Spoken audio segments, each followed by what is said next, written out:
NASCAR's loose wheel penalty is once again facing scrutiny, and a top Toyota executive says they're in a bad place right now regarding Kyle Busch's contract extension.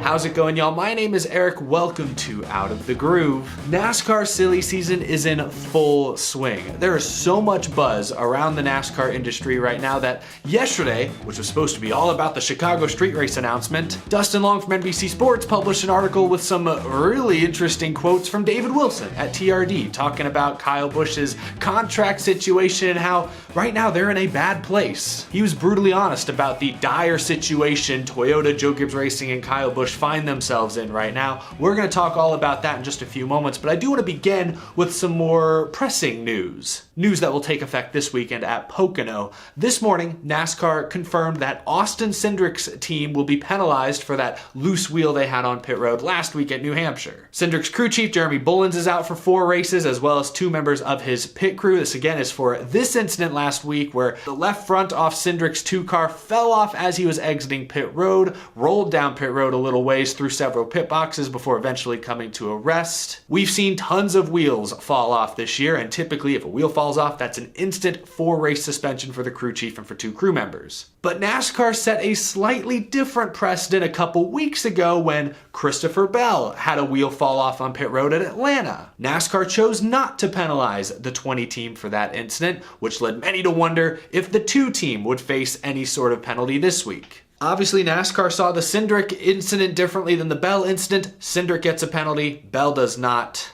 This is why I cringe a little bit when we discuss NASCAR officiating more gray area calls, because I feel like they got this one completely wrong. To me, I don't understand the difference between what happened to Bell, where his wheel fell off, rolled through a couple pit stalls on pit road, and what happened to Cindric. Wheel fell off, rolled through some stalls on pit road. I don't really see any difference. I guess Christopher Bell maybe didn't get a penalty because he stopped really quick, and I guess the wheel only rolled through a couple of pit stalls. Cindric's probably rolled through a few more. I guess there were more cars on pit road at the time Cindric's incident happened. There were less cars around when Bell had his incident.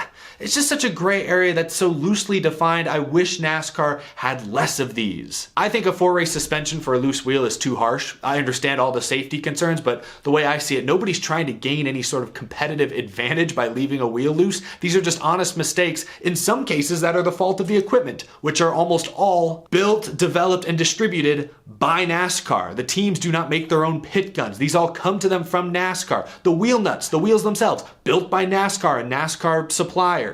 So I think the punishment right now for a loose wheel does not fit the actual crime. Loose wheels are serious. There are safety threats involved, but I don't think the punishment is fair right now. I also, though, don't think you can change the punishment mid-season. I think this is something they're going to have to wait and change during the off-season, maybe make it a 1 or a 2-race suspension. Because if you change it mid-season, that's not fair to the teams that were suspended earlier in the year. Like, you can't retroactively go back and change the suspensions from earlier in the season, so you have to wait until the off-season, in my opinion. But as long as the 4-race suspension penalty is the rule, is the law of the land, it needs to be applied evenly. It should be black and white. If a wheel falls off and rolls away from the car at all, 4-race suspension. Just make it easy on yourself. Why do you have to work inside this gray area and bring this kind of controversy upon yourself, NASCAR? There is very little difference between what happened to Christopher Bell 2 weeks ago and what happened to Austin Cindric 1 week ago. Make things easier on yourself, NASCAR. This should be a black and white call. And then before next season, maybe loosen up the penalties just a little bit for loose wheels. Or fix your pit guns, fix the wheel nuts, improve on the systems you've put into place. It's calls like this that make me a little worried about putting too much more control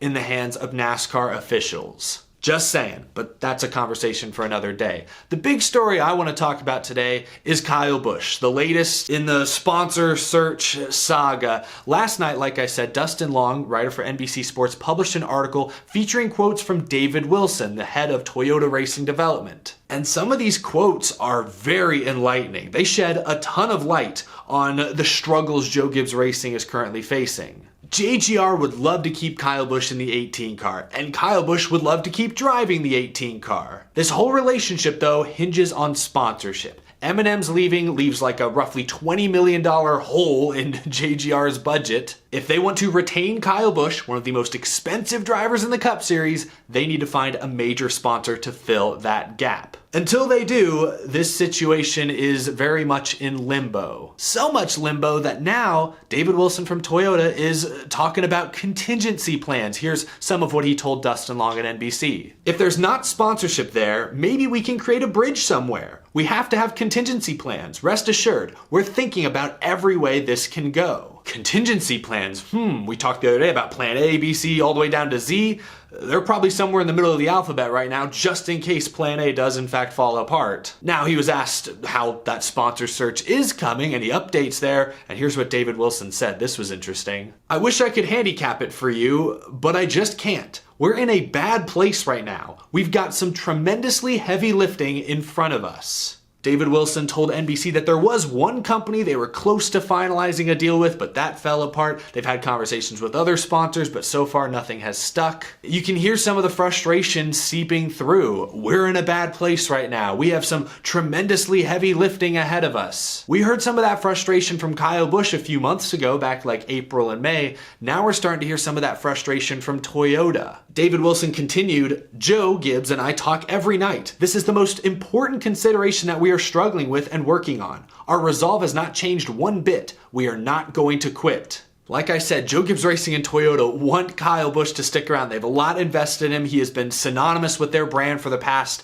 15 years, roughly. They do not want to let him go. And it sounds like David Wilson letting some optimism seep through here. He continued, sometimes these deals come together very late. It's a different marketplace, and we're facing some headwinds with the economy that everybody is facing. They're not giving up just yet, and I don't expect them to. Kyle Busch is very important to Toyota. Toyota is very important to Kyle Busch. I think both sides will work very, very hard till the bitter end to try and get a deal done. Kyle Busch said just a couple days ago that until he hears differently, he still feels like he has a seat in the 18 next year. So some interesting quotes there, but nothing has really changed. It still comes down to sponsorship. Can Joe Gibbs Racing and Toyota find a company or companies willing to pay what Kyle Busch expects? And what Joe Gibbs Racing expects. They have a number as well. Both sides have a number in mind. Kyle Busch wants that number very high. I'm sure Joe Gibbs Racing wants that number very high. Can they find a sponsor that will meet those demands? Now, I want to pose a question. And this is really just a question meant to spur your imaginations and get some interesting responses from you guys in the chat. I really want to hear what you guys think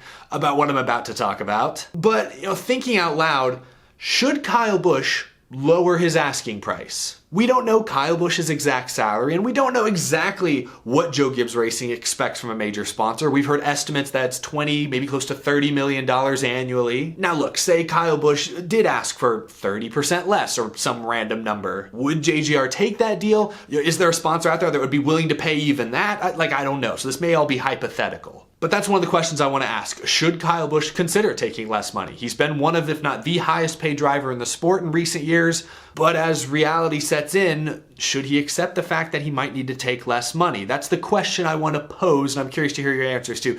I'm going to attempt to answer it myself here. Look, Kyle Busch is 37 years old. I'd say he's still in the prime of the average race car driver's career, but the results the past 2.5 seasons have not looked like a driver in his prime. Kyle Busch has only won 4 races the past 2.5 years. He didn't go to the championship 4 last year, barely missed it. Didn't go in 2020, obviously. That was a tremendously down season. Kyle Busch is not at the top of his game right now. I don't think he is one of the top 2 or 3 drivers in the sport right here, right now. Right now, statistically, he is not one of the top 2 or 3 best drivers in the sport and hasn't been for a couple years. Blame COVID, lack of practice and qualifying the last couple years, a crew chief swap, a new car this year, obviously sponsor distractions, blame whatever you want. The stats are there in front of everyone. I'm not saying Kyle Busch should take the veterans minimum by NASCAR standards, but should he still be one of or the highest paid drivers in the sport?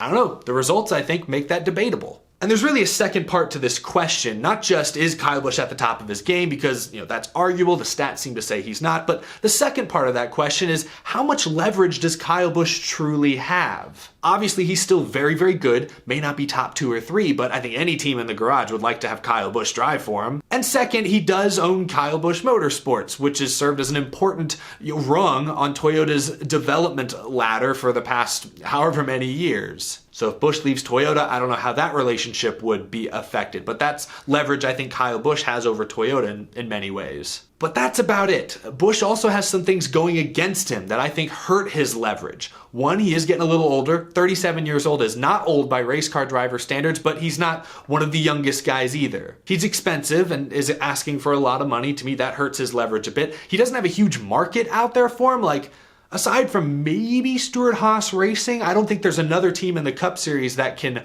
pay anywhere close to what Joe Gibbs Racing can pay Kyle Busch. Certainly not if they want to give him equipment and people that are capable of winning races. So Joe Gibbs Racing doesn't really have to outbid anyone else, per se. But lastly, the thing working most against Kyle Busch, honestly, is Ty Gibbs. Remember in 2017, Matt Kenseth didn't get a new contract from Joe Gibbs Racing because they saw Eric Jones having great success in the lower ranks and figured he would be a lot cheaper than Matt Kenseth going forward. They promoted him to that 20 car instead. I think anyone with eyes would have told you that in 2017, Matt Kenseth was probably still a little better than Eric Jones, but he was way more expensive. So that trade-off, putting Jones in there for a much cheaper price, made sense. Even to me as a Matt Kenseth fan, I got it why Joe Gibbs Racing made that move. Same thing could be happening here. I know Joe Gibbs has said repeatedly that he wants Ty Gibbs to spend another full year in Xfinity, but Ty Gibbs, I think, is Cup Series ready. 8 wins in his first 36 Xfinity Series starts. Look, if he goes to Cup next year, he's not going to contend for wins every week. He might make the playoffs, he might win a race, but he's not going to be a championship contender. But he's not going to be a joke either, I don't think. He's ready to begin learning the next gen car. So to me, Joe Gibbs Racing actually has a ton of incentive